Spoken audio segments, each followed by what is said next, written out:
section 6, from rags to riches. From rags to riches. We're going to read verses 8 and 9, then we're going to drop down to verse 14. It reads like this. As a result of the king's decree, Esther, along with many other young women, was brought to the king's harem at the fortress of Susa and placed in Heggai's care. Haggai was very impressed with Esther and treated her kindly.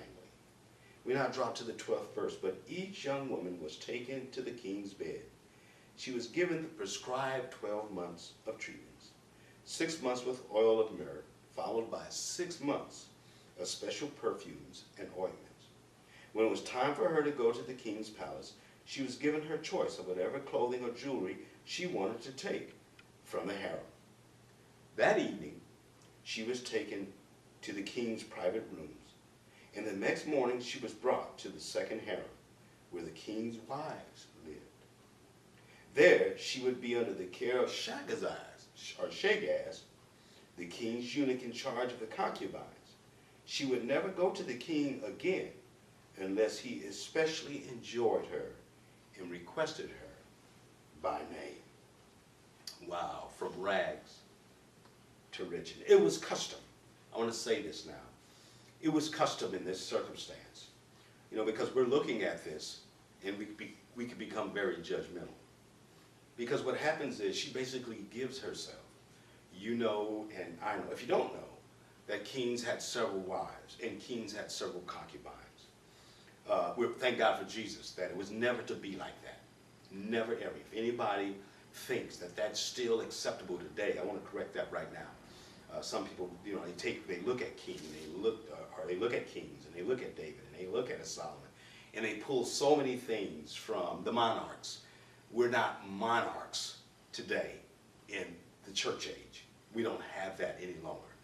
We are married to one person and one person only. And to hear somebody say the reason why David got in trouble because the woman was married is just repulsive, all right?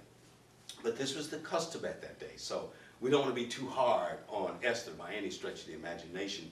She was just operating according to the custom. And the value of this for each and every one of us is that God understands the circumstance.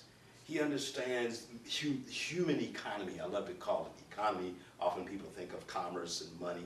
When I say economy, I'm just talking about the way things are created upon the earth. And he operates through that. And this is just a part of it, that women would come and they have the beauty treatments, and she, in this particular case, was able to choose her own.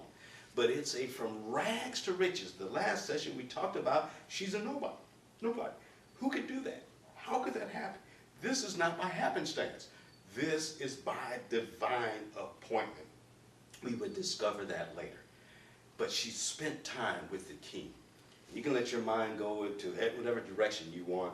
I'll just leave the fact that she spent time with the king, and she couldn't get back to him unless she especially pleased him, as the scripture has. So some women would be there, they would be with him for a time, and that would be the only time that they would ever be with him.